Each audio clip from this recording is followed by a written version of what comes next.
Hello friends, welcome again to the digital platform of Dhaakad concept.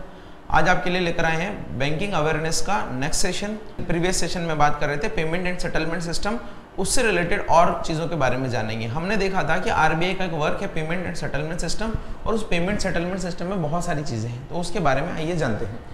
सबसे पहले तो मैंने आपको बताया था कि पेमेंट एंड सेटलमेंट सिस्टम जो है, ये पेमेंट एंड सेटलमेंट सिस्टम को मैनेज आरबीआई करता है, और पेमेंट और सेटलमेंट जो है कैश या फिर चेक के थ्रू हो सकता है। ये दोनों हमने पढ़ लिए थे कि या तो कैश के थ्रू करिए या चेक के थ्रू करिए। कैश के थोड़े प्रॉब्लम क्या है वो भी मैंने बता दिए थे। इसके साथ ही चेक क्या टाइप के होते हैं, चेक में कितनी पार्टीज होती हैं, ये हमने बात कर ली थी। और इसमें ही हमने देखा था कि एक चेक को इंडोर्स कैसे किया जा सकता है, क्रॉस चेक, स्टेल चेक, आपके बहुत सारे चेक के टाइप हमने देखे थे। फिर अब आज हम बात कर रहे हैं डीडी और पे ऑर्डर की। डीडी एंड पीओ, पीओ को बोलते हैं पे ऑर्डर, है ना। एक पीओ पोस्ट ऑफिस में भी होता है और पोस्ट ऑफिस वाले को बोलते हैं पोस्टल ऑर्डर। आप किसी को पैसा भेजना चाहें तो उसके थ्रू भेज सकते हैं, तो वो पीओ अलग है, वो हमारे काम का नहीं है। ये बैंकिंग में पे ऑर्डर कहलाता है। इस पे ऑर्डर का हाँ एक नाम और है, उसको बोलते हैं बैंकर्स चेक। बैंकर्स चेक, तो ये बैंकर्स चेक या पे ऑर्डर जो है या ये डीडी जो है, इसके बारे में आज हम बात करने वाले हैं। फिर इसके बाद में हम बात करेंगे इलेक्ट्रॉनिक फंड ट्रांसफर की। तो चलिए बात करते हैं सबसे पहले डिमांड ड्राफ्ट और इनकी। तो डीडी, सबसे पहले हम बात करते हैं डीडी की। तो डीडी को हम बोलते हैं डिमांड ड्राफ्ट। डिमांड ड्राफ्ट, अब ये डीडी क्या है और क्यों अस्तित्व में, आप देखिएगा। मैंने आपको बताया था कि अगर आप किसी को चेक देते हैं तो उस चेक देते समय, किसी को भी आप चेक काट रहे हैं, साइन करके दे रहे हैं, तो उस चेक को देते समय आपके पास में अकाउंट में पैसा हो ये जरूरी नहीं है।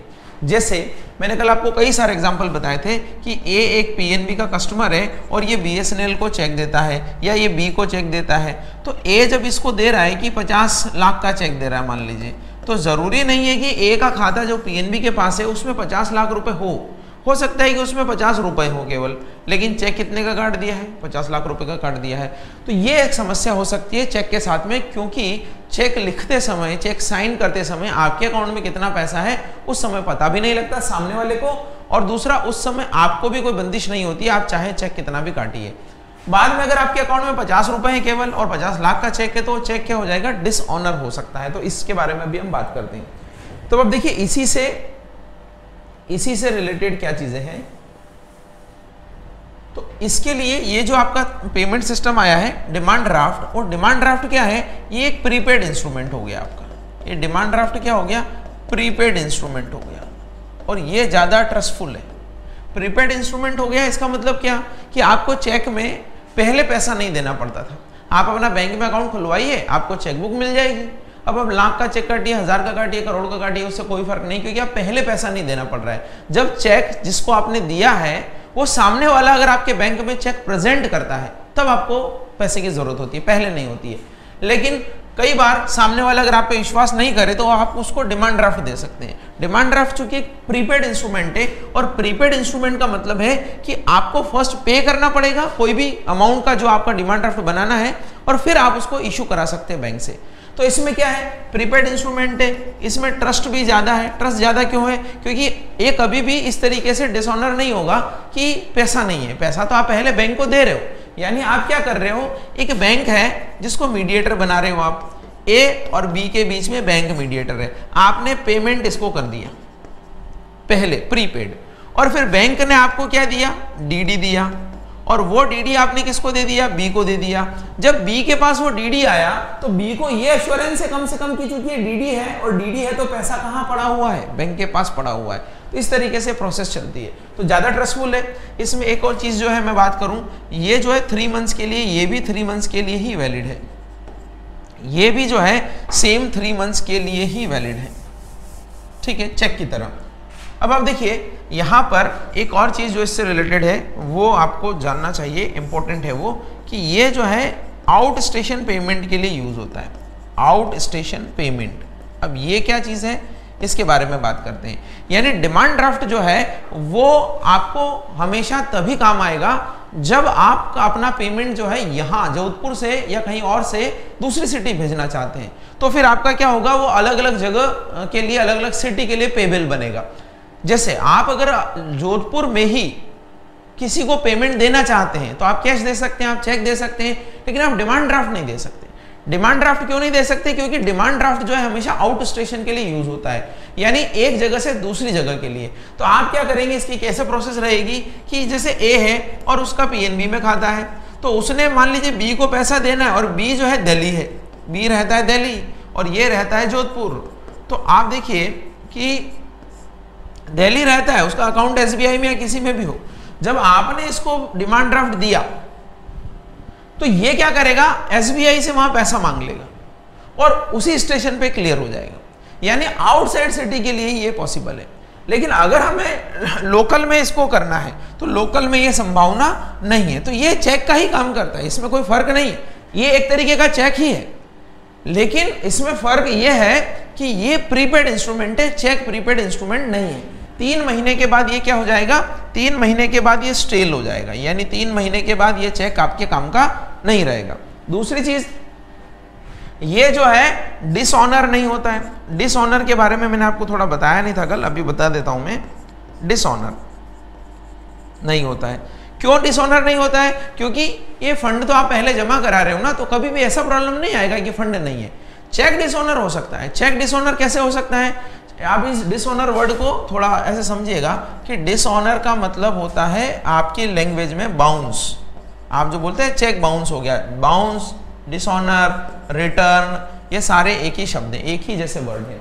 तो डिसऑनर होने का मतलब है कि किसी भी कारण से आपने अपने बैंक में वो चेक जमा कराया और वो बैंक वाला बोलता है कि जिसका चेक है उसके वहां पे प्रॉब्लम है, या तो पैसा नहीं है, कई भी कारण से रिटर्न हो सकता है। तो चेक रिटर्न होने के, डिसऑनर होने के क्या क्या रीजन हो सकते हैं? जैसे एक तो हो सकता है कि सामने वाले के खाते में पैसा ना हो, ये हो सकता है। इनसफिशिएंट फंड हो सकते हैं, इनसफिशिएंट फंड, या तो भुगतान करने के लिए पैसा नहीं है। तो आपके पास में कोई चेक है, आपको किसी ने दिया है, आप अपने बैंक में लेके गए और आपने देखा कि आपका बैंक आपसे ये रीजन से रिटर्न कर रहा है, ये रीजन से वो बोल रहा है कि इसका पैसा आपको नहीं मिलेगा। आपने पूछा क्यों नहीं मिलेगा? क्योंकि उन्होंने बोला है कि जिस व्यक्ति ने ये आपको चेक दिया है उसके खाते में पैसा नहीं है। तो इनसफिशिएंट हो सकता है। ये हो सकता है कि वो चेक जो है स्टेल हो गया हो। स्टेल होने का मतलब ये कि वो 3 महीने पुराना हो गया हो, या उस पर यह भी हो सकता है कि वर्ड एंड फिगर मिसमैच हो, यानी उसमें शब्दों में तो 2000 लिखा है और अक्षरों में जो है 5000 लिखा है, ऐसा भी कुछ हो सकता है। या ये हो सकता है कि वो चेक जो है म्यूटिलेटेड हो गया हो, उसका कोई स्पेसिफिक पोर्शन मिसिंग हो गया हो, तो ये भी आपका हो सकता है। या ये हो सकता है कि उसका सिग्नेचर मैच नहीं हो रहा हो, ये भी तो एक पॉसिबिलिटी है। जैसे आपको किसी ने, सपोज आपने फीस का चेक दिया मुझे, अब मैंने तो वो चेक ले लिया फीस के लिए कि आपने जब चेक दिया होगा तो ठीक ही होगा। अब मैं जब मेरे बैंक में ले जाऊंगा कि ये मेरे स्टूडेंट ने मुझे पैसे दिए हैं और ये जो चेक है ये आप उसका पैसा लेके आइए, वो मेरा जो बैंक है वो ये देखेगा कि आपका खाता कहाँ पर है, यानी मेरे स्टूडेंट का खाता कहाँ पर है, वो उस बैंक में जाएगा पैसा लेने के लिए। तो आपके बैंक में अगर पैसा नहीं है तो रिटर्न करेगा, मुझे वापस दे देगा कि आपके स्टूडेंट के अकाउंट में पैसा नहीं है, तो इनसफिशिएंट फंड है, ऐसा कई बार होता है। फिर स्टेल चेक भी हो सकता है, यानी 3 महीने पुराना, वर्ड फिगर में डिफरेंस हो सकता है, म्यूटिलेटेड हो सकता है, सिग्नेचर जो है मिसमैच हो सकते हैं। तो ये बहुत सारे रीजन हो सकते हैं चेक डिसऑनर के, लेकिन ये जो है रीजन डिमांड ड्राफ्ट में नहीं चलेंगे, क्योंकि देखिए ये तो बैंक जारी करता है तो वर्ड फिगर तो वो प्रिंटेड होता है, तो मिसमैच होना बहुत रेयर चांसेस हैं। म्यूटिलेटेड जरूर एक रीजन हो सकता है। सिग्नेचर तो बैंक अधिकारी करते हैं और बैंक अधिकारियों के सिग्नेचर वहां पर रहते ही हैं। फिर स्टेल हो सकता है, स्टेल हो सकता है डिमांड ड्राफ्ट, लेकिन स्टेल होना रिस्की नहीं है क्योंकि आप वापस से रिप्रेजेंट कर सकते हैं उसको, या बैंक में जाकर उसका पैसा मिल सकता है आपको। इनसफिशिएंट फंड तो कभी नहीं होगा, कि इस केस में डिमांड ड्राफ्ट के केस में इनसफिशिएंट फंड कभी नहीं होगा। तो डिमांड ड्राफ्ट के रिटर्न होने के चांसेस इनसफिशिएंट फंड के बेसिस पर तो बिल्कुल नहीं है, दूसरे बेसिस पर भी बहुत कम है, फ्रॉड के चांसेस आपके लिए बहुत कम हो जाते हैं। तो ये डिमांड ड्राफ्ट है। अगर हम बात करें अगला हमारा जो है पे ऑर्डर की, तो पे ऑर्डर भी इसी टाइप का है। चेक और पे ऑर्डर में बहुत ज़्यादा कोई फर्क नहीं है। बहुत ज़्यादा फर्क क्यों नहीं है चेक और पे ऑर्डर में? क्योंकि ये भी एक तरीके से प्रीपेड इंस्ट्रूमेंट है, ये भी जो है प्रीपेड इंस्ट्रूमेंट ही है, नंबर 1।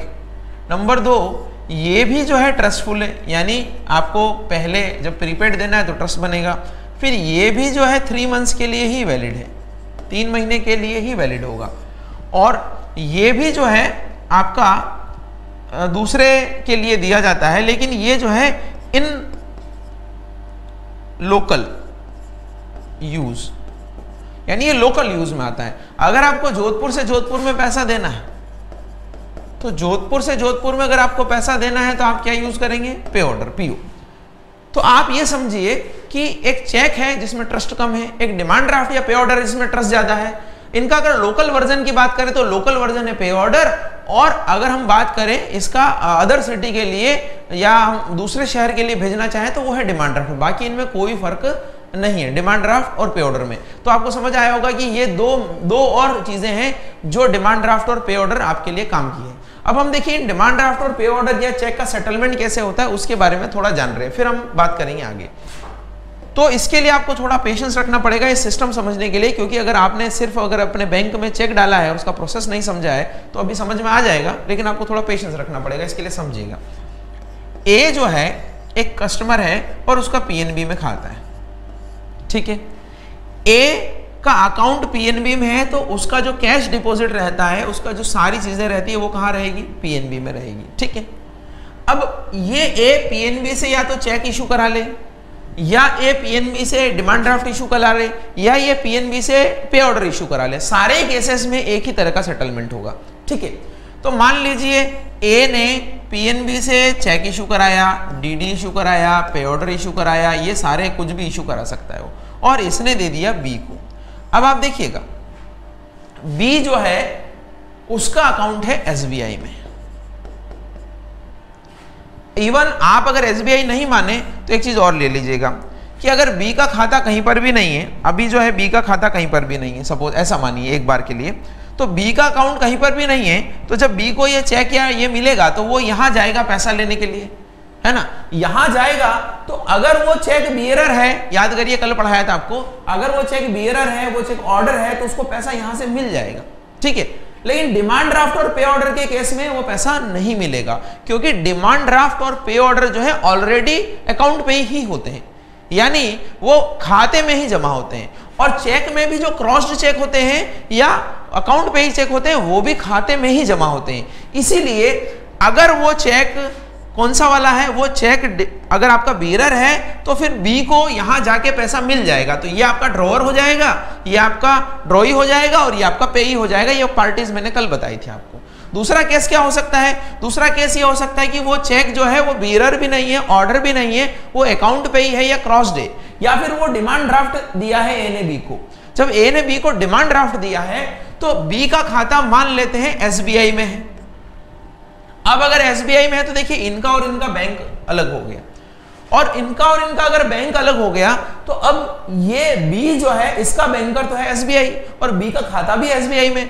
तो एक बैंक का ये काम होता है कि अपने कस्टमर से चेक, डिमांड ड्राफ्ट, पे ऑर्डर सारा कलेक्ट करे और उसका पैसा कहीं और से लाके दे। तो मान लीजिए इस बी ने एसबीआई में जाकर ये चेक अपने खाते में जमा करने के लिए बोला, तो एसबीआई बोलता है ठीक है हम आपके इस चेक का कलेक्शन करेंगे। कलेक्शन करने का मतलब जहां से पैसा लाना है वहां से लाके आपके अकाउंट में डालेंगे, ठीक है। और ये काम आप कई बार करते होंगे कि बैंक में जाकर एक ड्रॉप बॉक्स होता है, चेक बॉक्स होता है, उसमें जाकर पैसा आप डाल देते हैं। तो ये तो हुआ एसबीआई तक का प्रोसेस। अब देखिए ये हुआ पेमेंट। अब सेटलमेंट कैसे होगा?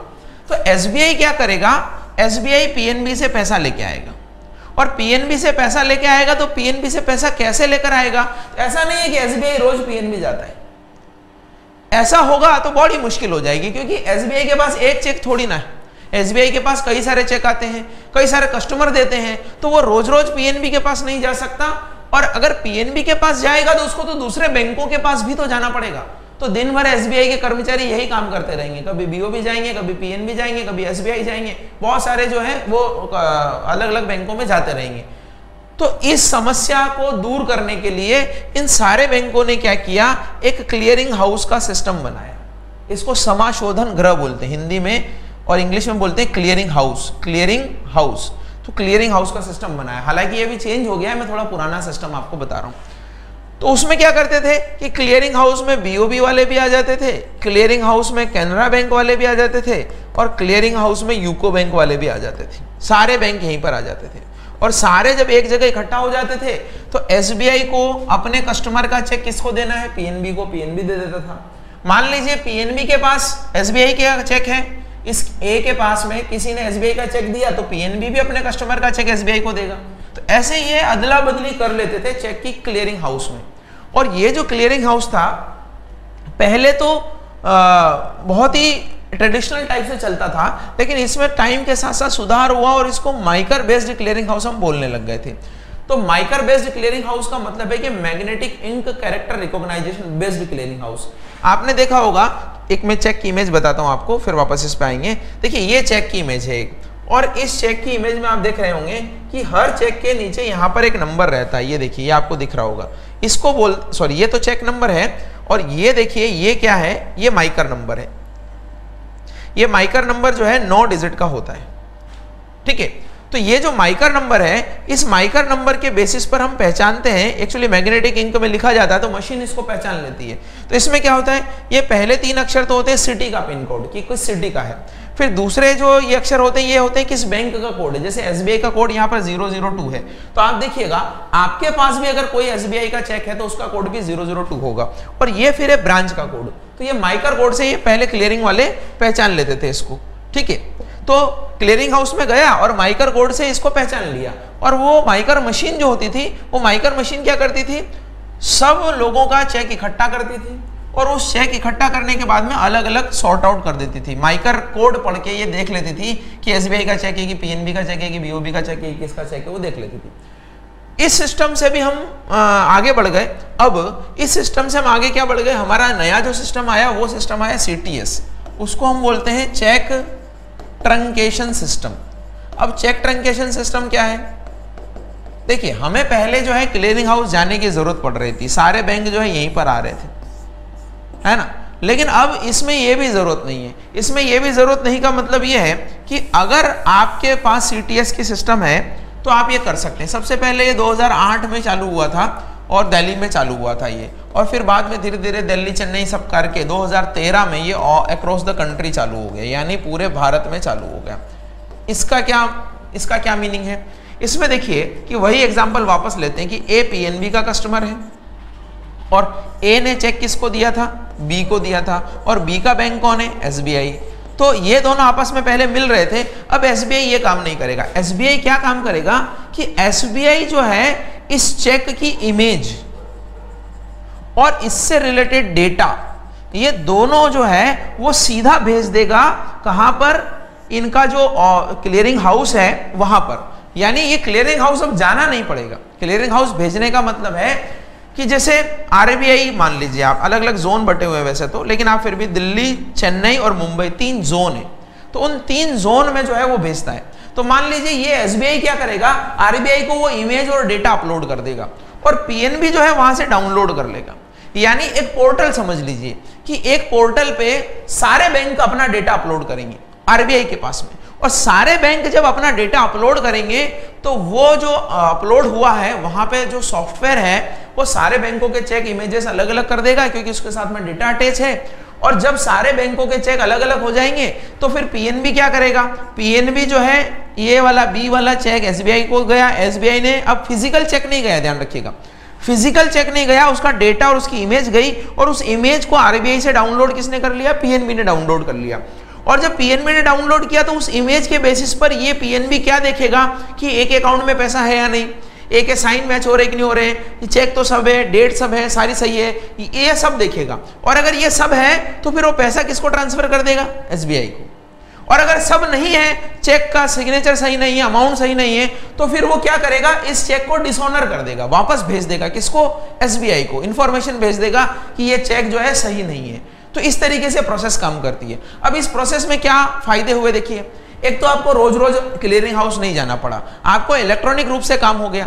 दूसरी चीज, आपका समय बच गया, रिस्क जो पहले थी इतने सारे चेक लेके फिजिकली जाने की, वो खत्म हो गई, आपका टाइम बच गया, आपका पैसा जो है वो कम लगेगा, क्योंकि पहले स्टाफ को क्लियरिंग हाउस में जाने के लिए पैसा देना पड़ता था। फिर इसमें क्या चीज है, इसमें सेफ्टी सिक्योरिटी के अलावा ये भी चीज हो गई कि आपका इलेक्ट्रॉनिक काम होने से आपके कागज जो है वो भी कम यूज में आते हैं। तो ये बहुत सारे फायदे हैं सीटीएस के, और सीटीएस अब पूरे भारत में लागू है। आरबीआई ने इसको 3 जोन में बांटा हुआ है, यानी कि आप ये समझिए कि अगर ये इंडिया है तो ये पूरा चेन्नई जोन है, ये पूरा बॉम्बे जोन है और ये दिल्ली जोन है। तो ये 3 क्षेत्रों में बांट दिया है। तो इस क्षेत्र दिल्ली जोन में जितने भी बैंक हैं वो सारे बैंक जो हैं वहां पर अपने चेक भेजते हैं, और जब वहां पर अपने चेक भेजते हैं तो दूसरे बैंक का मतलब वो ओरिजिनेटेड कहां से है, चेक तो पीएनबी का था, तो पीएनबी वहां से डाउनलोड करके ये काम कर लेता है। तो ये सारा सीटीएस का सिस्टम है, ध्यान रखिएगा। ठीक है, कुछ लोगों को कम समझ में आया होगा लेकिन सिस्टम तो यही चलता है। तो सीटीएस का ध्यान रखिएगा आप, एक चीज तो ये। दूसरा, सीटीएस का चेक भी मैं आपको बताया था। देखिए सीटीएस में बहुत स्पेसिफिक फीचर्स दिए इन्होंने। ये जितने भी आपको दिख रहे हैं सारे सीटीएस के फीचर्स, जैसे 1 नंबर है तो 1 नंबर ये सीटीएस का फॉर्मेट है, ध्यान रखिएगा, स्टैंडर्ड फॉर्मेट। यानी सीटीएस का कोई भी चेक होगा, आपके घर पे भी कोई चेक हो तो आप देख लीजिएगा इसी फॉर्मेट में होगा, कोई अलग फॉर्मेट नहीं होगा। तो स्टैंडर्डाइजेशन ऑफ द फॉर्मेट भी हो गया है। पहले हर बैंक अपना अपना अलग अलग चेक प्रिंट करता था तो बड़ी मुश्किल आती थी। जैसे आप चेक को देख रहे हैं तो किसी बैंक का जो है अकाउंट नंबर ऊपर लिखा है, किसी बैंक का अकाउंट नंबर नीचे लिखा है, किसी का अमाउंट इधर दिया है, किसी का सिग्नेचर इधर दिया है, तो उससे बड़ी मुश्किल होती थी। अब चेक का सीटीएस के तहत स्टैंडर्डाइजेशन भी हो गया। देखिए यहाँ पे ये लिखा है सीटीएस चेक, ये कहाँ पर प्रिंट हुआ है वो लिखा है। 3 नंबर में क्या लिखा है कि ये चेक कहाँ पर प्रिंट हुआ है, 3 नंबर। यहाँ 1 नंबर में क्या लिखा है, यहाँ पे एक तो लिखा है आईएफएससी कोड, ये क्या होता है अभी बात करेंगे। बैंक कौन सा है, ब्रांच कौन सी, ये सब लिखा है। ये डेट का कॉलम है, इस डेट में अगर आप देखें तो ये डीडी एमएमवाईवाई के फॉर्मेट में है। फिर यहाँ पर ये अमाउंट यहाँ पर भर सकते हैं। मान लीजिए आपने 50,000 रुपये का भरा तो यहाँ पे आपको लिखना पड़ेगा 50,000 रुपीज़। तो ये 50,000 रुपीज़ का चेक हो गया। अब मैं आपको ये बता रहा था कि अगर आप यहाँ पर 50,000 की जगह 5,000 लिख देते हैं तो 5,000 लिख देते तो ये चेक पास नहीं होगा। फिर क्यों नहीं होगा, क्योंकि वर्ड और फिगर में डिफरेंस हो गया। फिर यहाँ पे सिग्नेचर का ऑप्शन है, और फिर यहाँ पर देखिए ये जो है ये एक आपका ये समझिए कि ये सिक्योरिटी फीचर है। सिक्योरिटी फीचर्स क्या है कि अगर आप इस चेक की फोटोकॉपी या कलर फोटोकॉपी टाइप निकालने का प्रयास करेंगे तो ये जो है यहाँ पे एक्चुअली अंदर लिखा है ये वॉइड, और ये वॉइड छप जाएगा उस पर, यानी आप इसका फोटोकॉपी वगैरह नहीं निकाल सकते। ये सिक्योरिटी पर्पज से स्ट्रांग है। और ये तो चेक नंबर हो गया, यहाँ पर जो लिख रहा है, यहाँ पर जो दिख रहा है ये चेक नंबर है, ये मैंने बता दिया माइकर नंबर है, और ये तो जनरल चीजें हैं, इसका कोई यूज नहीं है। तो ये सारी चीजें जो है आपकी इस चेक में आती है, और ये स्टैंडर्ड फॉर्मेट में अब सीटीएस हो गया है। ठीक है दोस्तों, तो ये चेक से रिलेटेड बहुत सारी बातें मैंने बताई। एक क्वेश्चन मैंने आपको पूछा था कल, मैंने आपको दो चीजें बताई थी। एक तो बताया था पोस्ट डेटेड चेक, एक बताया था anti dated cheque. Post dated cheque होता है फ्यूचर की डेट का, एंटी डेटेड चेक होता है ये का, यानी मान लीजिए हम प्रेजेंट में यहाँ पर खड़े हैं तो आगे की डेट का चेक जारी करेंगे तो उसको बोलते हैं पोस्ट डेटेड चेक, पीछे की डेट का चेक जारी करेंगे तो उसको बोलते हैं anti dated cheque. Post dated cheque तो हम कितने का भी जारी कर सकते हैं, आप चाहे तो 2050 का पोस्ट डेटेड चेक जारी कर दीजिए, प्रॉब्लम नहीं है। एंटी डेटेड चेक भी कोई भी आज की तारीख से कोई भी पहले की डेट का चेक एंटी डेटेड चेक ही कहलाएगा, यहाँ पर तो इशू नहीं है। लेकिन मैंने आपसे जो क्वेश्चन पूछा था मुझे लगता है किसी को या तो समझ नहीं आया, जवाब नहीं दिया आपने किसी ने, कि एंटी डेटेड चेक का मतलब है कि प्रीवियस डेट का चेक, चाहे 1 दिन पुराना हो तो भी प्रीवियस डे का चेक होता है। लेकिन कितने डेट पहले का चेक हम जारी कर सकते हैं, ये मैंने आपसे पूछा था कि कितने टाइम पहले का चेक हम जारी कर सकते हैं। तो देखिए जारी करने में तो हम भी जो है 2010 का चेक दे सकते हैं किसी को, ये भी एंटी डेटेड चेक कहलाएगा। और अगर हम 1 दिन पहले का देंगे तो भी एंटी डेटेड चेक कहलाएगा। लेकिन 1 दिन पहले और 2010 के चेक में फर्क ये होगा कि ये चेक स्टेल हो जाएगा। स्टेल क्यों हो जाएगा, क्योंकि मैंने आपको बताया था कि कोई भी चीज 3 महीने जिंदा रहता है।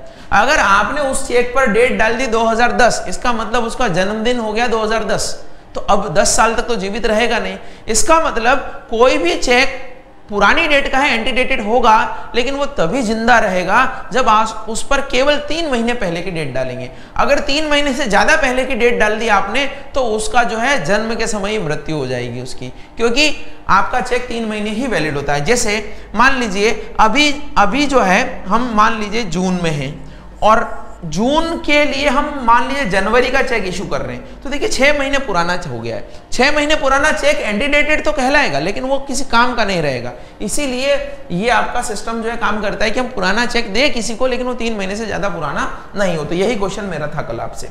तो अब हमने क्या कर लिया, अब हमने देखिए डिमांड ड्राफ्ट पढ़ लिया है, हमने पे ऑर्डर पढ़ लिया है, हमने बात की क्लियरिंग हाउस की जहां पे सब लोग इकट्ठा होते हैं, हमने बात की सीटीएस की, ये सारी चीजें हमने पढ़ ली हैं।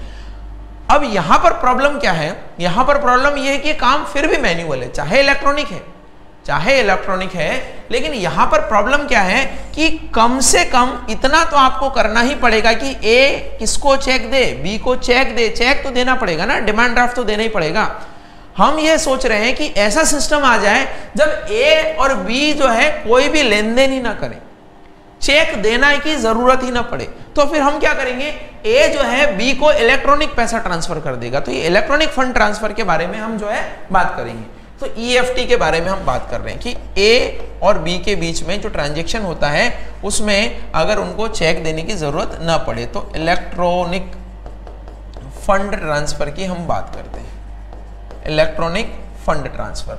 अब ये इलेक्ट्रॉनिक फंड ट्रांसफर क्या है, यानी इलेक्ट्रॉनिक तरीके से एक जगह से दूसरी जगह फंड ट्रांसफर करना। इसमें दो चीजें हम पहले पढ़ेंगे, एक पढ़ेंगे RTGS, एक पढ़ेंगे NEFT। तो पहले मैं RTGS की बात कर रहा हूं, फिर NEFT की बात करेंगे। ये RTGS क्या है, रियल टाइम ग्रॉस सेटलमेंट है, रियल टाइम ग्रॉस सेटलमेंट, इस RTGS को हम बोलते हैं। अब ये रियल टाइम ग्रॉस सेटलमेंट क्या है, देखिए ये कैसे काम करता है। ए और बी, ए और बी, यहां पर एक चीज और ध्यान रखिएगा कि ए PNB का कस्टमर है तो RTGS के लिए बी को PNB का कस्टमर नहीं होना पड़ेगा, ठीक है, ये नहीं हो सकता है। क्यों? क्योंकि RTGS जो है हमेशा इंटर बैंक ही होता है, RTGS कभी भी सेम बैंक नहीं होता है। सेम बैंक होगा तो फिर RTGS की जरूरत ही नहीं पड़ेगी। ये सबसे कॉन्सेप्चुअल चीज है जो समझिएगा।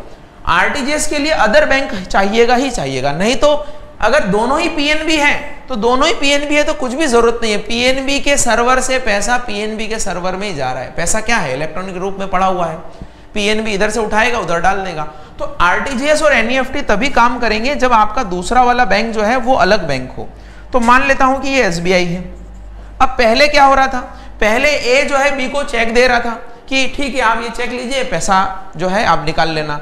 फिर ये इसको दे रहा था, फिर ये इसको या तो यहाँ जाके पैसा ले रहा था या इलेक्ट्रॉनिक रूप से जो मैंने बताया CTS सिस्टम के थ्रू पैसा ले रहा था। लेकिन मैं ये बोल रहा हूँ कि इन दोनों के बीच में कोई लेन देन ना हो, चेक भी नहीं देना पड़े, क्योंकि चेक देने के लिए भी तो PNB से चेक लेके इसको देना पड़ेगा।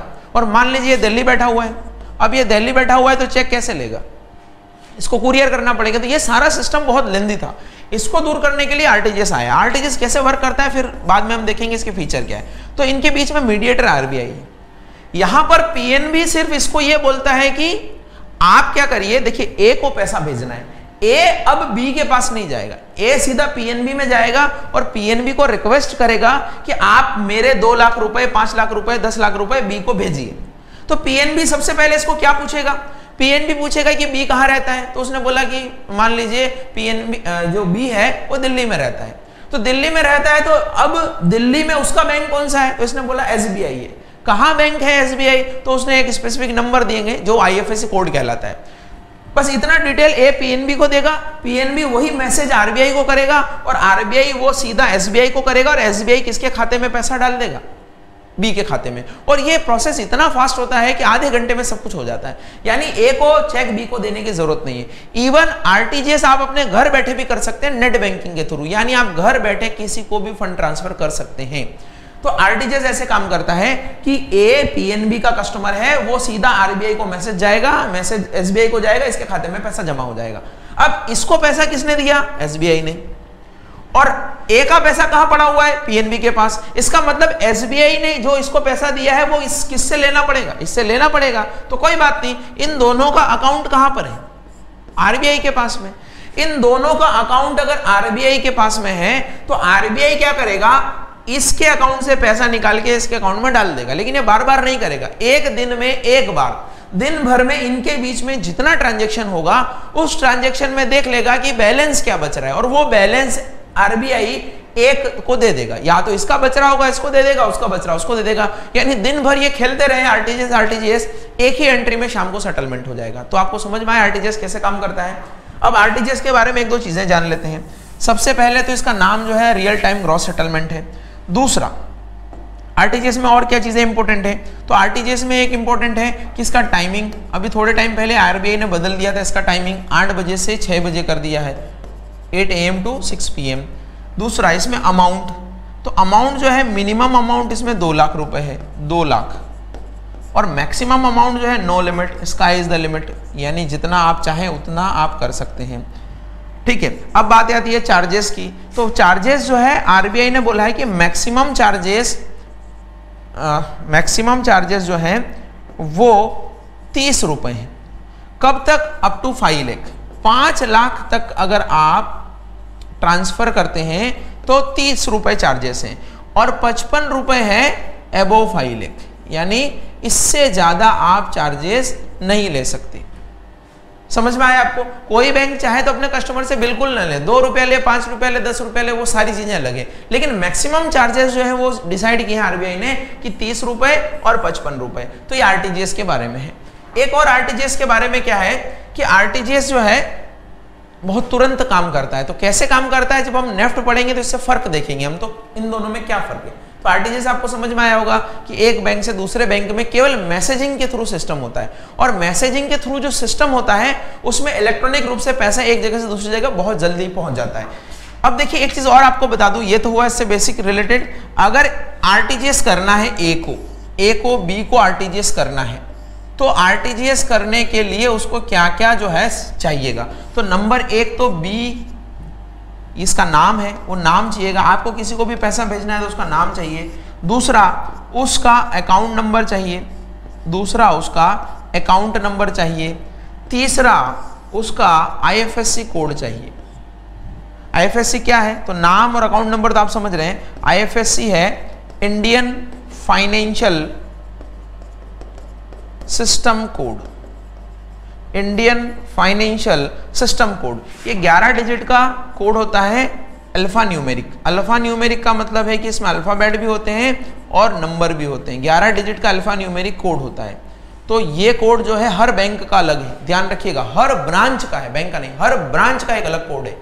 हर ब्रांच का जो कोड है उसी से उसकी पहचान होती है। तो अगर ए को बी को पैसा भेजना है तो उसके पास ये डिटेल होनी चाहिए। अगर ये डिटेल है तो सीधा पैसा पहुंच जाएगा। ठीक है, समझ में आया? आईएफएससी एग्जाम में आ चुका कई बार, ध्यान रखिएगा। कितने डिजिट का? 11 डिजिट का अल्फा न्यूमेरिक कोड है, पूरा नाम है इंडियन फाइनेंशियल सिस्टम कोड। ठीक है, चलिए बात करते हैं एनईएफटी के बारे में। तो एनईएफटी क्या है? देखिए, एनईएफटी है national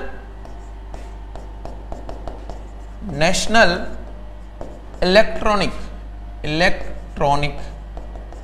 fund transfer, national electronic fund transfer. अब ये नेशनल इलेक्ट्रॉनिक फंड ट्रांसफर क्या है?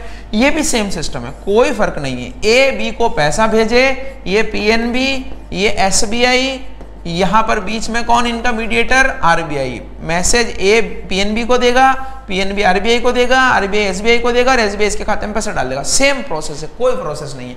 यहां पर भी कस्टमर का नेम आपको जरूरत है, यहां पर भी अकाउंट नंबर की जरूरत है, यहां पर भी आईएफएससी कोड की जरूरत है, सब चीजें वही है। तो फर्क क्या है? फर्क क्या है वो देखिए। फर्क है कि एनईएफटी सबसे पहले तो एनईएफटी में मिनिमम अमाउंट 2 लाख नहीं है। मिनिमम अमाउंट जो है नो लिमिट। नो लिमिट का मतलब कोई लिमिट नहीं है, आप 1 रुपया भेजना चाहें तो भी भेजिए, कोई प्रॉब्लम नहीं, चलेगा। दूसरा, मैक्सिमम लिमिट जो है वो भी नो लिमिट है, यानी आप चाहें 5 लाख 10 लाख भेजना चाहें तो भी भेजिए। आपके दिमाग में एक ही क्वेश्चन आएगा, आप मेरे सामने नहीं है तो पूछ नहीं पा रहे होंगे कि फिर आरटीजीएस की जरूरत क्या है। देखिए, ऑफलाइन और ऑनलाइन का जो मेजर डिफरेंस है ना, वो यही है कि हम घर पे बैठे हुए हैं और हमारे उंगलियों पे टीचर है, यानी हम चाहें तो उसको बैक कर दें, न देखें, हम चाहें तो उसको देखें। और ये मानव मन है ना, बड़ा लालची है। और ये क्या है इसमें कि जब आप क्लास में बैठे रहते हो तो क्लास में बैठे रहने में आप कहीं जा नहीं सकते, आ नहीं सकते, अनुशासन होता है। अब आप घर पे बैठे हो तो टीचर को आप जल्दी बुलवाइए 2 की स्पीड पे, बड़। आप चाहें तो टीचर को ऐसे बुलवाइए, यानी आप मजे भी कर सकते हैं, घर पे कुछ भी कर सकते हैं। और कई बार आपका मन नहीं है तो नहीं पढ़ते हैं, और कई लोगों को जहां थोड़ी क्रिटिकल चीजें होती है वो पढ़ते ही नहीं है। अब प्रॉब्लम यह है कि क्रिटिकल अगर नहीं पढ़ाएं तो जो अच्छे स्टूडेंट है उनको प्रॉब्लम है, और अगर मजे में पढ़ाएं तो उनको प्रॉब्लम नहीं है, लेकिन एग्जाम में कुछ नहीं आएगा, फिर मजे ही हो जाएंगे। तो घर पे बैठ के पढ़ने में बहुत पेशेंस की जरूरत होती है, और घर पे इतने सारे लोग होते हैं, कभी आपको कोई कुछ बोल रहा है, कोई मूवी देख रहा है, कोई मोबाइल देख रहा है, और मन को स्थिर रखना बहुत जरूरी है। तो आप जो है थोड़ा मानव के लालचीपन से थोड़ा बाहर आकर, उसके स्वभाव से बाहर आकर स्थिर होकर बैठिए। मैं आपको वादा करता हूं कि ये बैंकिंग की सीरीज में पूरी यहां पर YouTube पे डालने वाला हूं, चाहे 20, 25, 30, 40 क्लास जितनी भी हो। अगर आप इसको पेशेंसली देखेंगे तो आपको बहुत सारी चीजें क्लियर होगी। लेकिन आप जो है कि आपको समझ में नहीं आ रहा, अब मेरे सामने तो है नहीं आप कि मैं आपको अच्छे से बैठ के समझा दूं, डाउट क्लियर कर दूं। तो वो चीजें तो तभी क्लियर हो पाएगी जब आप मुझसे कुछ पूछेंगे, कुछ अगर ऐसा हो तो आप पूछेगा, नहीं तो हम जब मिलेंगे बहुत जल्दी ऑफलाइन भी चालू हो जाएगा वैसे, तो वहां पे जब मिलेंगे तो आप पूछिएगा। तो इसमें आप थोड़ा देखिएगा, ध्यान रखिएगा, इसमें पेशेंस रखिएगा, तो आपको सब कुछ समझ में आएगा। तो मैंने बताया मिनिमम लिमिट 1 रुपया है और मैक्सिमम लिमिट नो लिमिट है, यानी कितना भी लिमिट है। अब आरटीजीएस भी तो नो लिमिट है, उसमें भी कितना है, लेकिन देखिए आरटीजीएस और इसमें यह फर्क है कि एनईएफटी का टाइमिंग एक तो अब इन्होंने क्या कर दिया है 24/7/365, यानी 24 घंटे 7 दिन पूरे साल जो है ये कर सकते हो, आरटीजीएस नहीं कर सकते, नंबर 1। दूसरा, सेविंग अकाउंट होल्डर से कोई चार्ज नहीं है, यहां पर सेविंग अकाउंट होल्डर से चार्ज नहीं है, कोई भी चार्ज बैंक नहीं लेगा। ये 1 जनवरी 2020 से लागू अपडेटेड है। तो कोई भी व्यक्ति अगर फ्री में जा रहा है तो यहां से भेजेगा, अब 24 घंटे है तो यहां से भेजेगा, क्योंकि आरटीजीएस भेजने के लिए दिक्कत है। तो ये इसीलिए है कि आपका एक तो मिनिमम मैक्सिमम नहीं है, 24 घंटे चलता है, सेविंग अकाउंट से चार्जेस नहीं, बाकी से चार्जेस हैं लेकिन सेविंग अकाउंट से नहीं है। दूसरी चीज क्या है कि एनईएफटी और आरटीजीएस की अगर हम बात करें तो आप ये ऐसे समझिएगा कि आरटीजीएस में मैंने क्या बताया था कि मिनिमम कितना अमाउंट देना है 2 लाख रुपया। तो अगर मिनिमम 2 लाख रुपया देना है तो आप देखिए भारत में मैक्सिमम पैसा भेजने वाले लोग, मैं बात कर रहा हूं लोगों की, अमाउंट की नहीं बात कर रहा हूं, मैक्सिमम लोग कौन होंगे जो आरटीजीएस भेजेंगे या एनईएफटी भेजेंगे। देखिए मैक्सिमम लोगों को जो काम पड़ता है वो पड़ता है 100, 200, 500, 1000, 2000, 50,000, 10,000 या लाख, 1.5 लाख, 2 लाख। ये ज्यादातर लोग जो हैं वो छोटे लोग हैं जो पैसा भेजने का काम करते हैं, यानी इन लोगों की संख्या ज्यादा है। हाँ, हो सकता है कि ऐसे 1000 लोग जो भेजे उतना एक ही अमाउंट का आरटीजीएस कोई कंपनी कर दे, यानी अगर हम बात करें तो अमाउंट तो आरटीजीएस में ज्यादा भेजा जाता है, लेकिन यहां पर लोग क्या होते हैं, कम होते हैं। लोगों का मतलब क्या है, लोगों का मतलब कम होने का मतलब यह है कि ट्रांजैक्शन भी तो कम होंगे दोस्तों, ट्रांजैक्शन कम होंगे तो काम भी तो कम होगा। एक ही बार में पैसा भेजना है 50 करोड़, तो एक ही तो ट्रांजैक्शन हुआ। लेकिन एनईएफटी में क्या होगा, यहां पे अमाउंट तो कम होगा लेकिन लोग ज्यादा होंगे, और लोग ज्यादा होंगे इसका मतलब है कि ट्रांजैक्शन भी क्या होंगे, ज्यादा होंगे। और जब ट्रांजैक्शन ज्यादा होंगे तो उसका सेटलमेंट करने में भी तो टाइम लगेगा। जब ज्यादा लोग इसको यूज कर रहे हैं क्योंकि उनका पेमेंट 2 लाख से कम है तो उनको मजबूरी में एनईएफटी ही यूज करना पड़ेगा, तो फिर ट्रांजैक्शन जब ज्यादा होंगे तो उसके सेटलमेंट में भी टाइम लगेगा। ठीक है दोस्तों, तो एनईएफटी में थोड़ा टाइम लगता है। तो ज्यादा अमाउंट अगर आपका है तो आप आरटीजीएस के थ्रू भेजिए अगर आप चार्ज दे सकते हैं तो। और तीसरी चीज क्या है, एनईएफटी जो है डीएनएस पर काम करता है, डेफर्ड नेट सेटलमेंट। ये डेफर्ड नेट सेटलमेंट क्या है, तो ये अब फिर वापस थोड़ा क्रिटिकल चीज आ गई है, तो आप मोबाइल बंद करके सो भी सकते हैं। Deferred net settlement, deferred net settlement, और ये काम करता है इंडिविजुअल सेटलमेंट। इंडिविजुअल सेटलमेंट कैसे, आप देखिए समझिए। डेफर्ड नेट सेटलमेंट और इंडिविजुअल सेटलमेंट में क्या फर्क है, इसको डीएनएस बोलते हैं, डीएनएस डेफर्ड नेट सेटलमेंट। इसमें क्या होता है, एनईएफटी में आधे घंटे का बैच होता है, 30 मिनट का एक बैच होता है, और 30 मिनट में जितने लोगों ने एनईएफटी किया है, 30 मिनट में जितने लोगों ने भी एनईएफटी किया है वो सारे लोग जो हैं वो एक साथ सेटलमेंट होगा। यानी अगर मान लीजिए 30 मिनट में 1000 लोगों ने ट्रांजैक्शन किया है तो 1000 लोग जो हैं वो एक साथ काम करेंगे। 1000 लोगों का जो पेमेंट का सेटलमेंट होगा वो एक साथ होगा, तो उसमें क्या टाइम लगेगा। जबकि इंडिविजुअल पेमेंट में क्या होगा, एक व्यक्ति ने आरटीजीएस भेजा है तो आधे घंटे रुकेंगे नहीं, ये नहीं सोचेंगे कि आधे घंटे की लिमिट में रुक के ट्रांजैक्शन करेंगे, तो वो इंडिविजुअल सेटलमेंट होगा। एक व्यक्ति ने आरटीजीएस भेजा, एक व्यक्ति का सेटलमेंट हो जाएगा, दूसरे व्यक्ति ने आरटीजीएस भेजा, दूसरे व्यक्ति का सेटलमेंट हो जाएगा। लेकिन यहां पर आधे घंटे का एक बैच होता है और उस आधे घंटे के बैच में जितने ट्रांजैक्शन होंगे वो एक साथ प्रोसेस होंगे, इसलिए उसमें टाइम लगता है। यानी मिनिमम हो सकता है आधा घंटा लगे, यहां पर 10 मिनट में पैसा पहुंच सकता है। यह फर्क है। जैसे आप मॉल वगैरह में जाते हैं तो मॉल में जब आप खरीदारी करते हैं तो कई सारे मॉल में सिस्टम होता है कि आपका सामान आप काउंटर पे चले जाइए, वहां मिल जाएगा। तो अगर कोई अच्छा स्टैंडर्ड मॉल है तो हर एक व्यक्ति का खरीदा गया सामान इंडिविजुअल व्यक्ति को फटाफट बोलेगा कि नीचे रखाओ, ताकि उस व्यक्ति को लेट ना हो। लेकिन मान लीजिए कोई गिरा हुआ मॉल है, इतना अच्छा क्वालिटी का नहीं है, तो वहां पे कर्मचारी कम है, तो कर्मचारी क्या करेंगे, 5 लोगों का खरीदा गया सामान एक साथ नीचे लेके जाएंगे। तब तक अगर पहले व्यक्ति जिसने सामान खरीदा था आधे घंटे पहले वो काउंटर पे वेट कर रहा होगा कि मेरा सामान कब आएगा। ठीक है, तो ये दोनों में फर्क है, एनईएफटी और आरटीजीएस में। मैंने बहुत सारी चीजें इसमें बताई आपको, आई होप कि आपको समझ आया होगा। तो आज का सेशन यहीं तक रखते हैं, मिलते हैं अगले सेशन में। आप देखिए, हमारे चैनल को लाइक शेयर और सब्सक्राइब करिए। Thank you so much.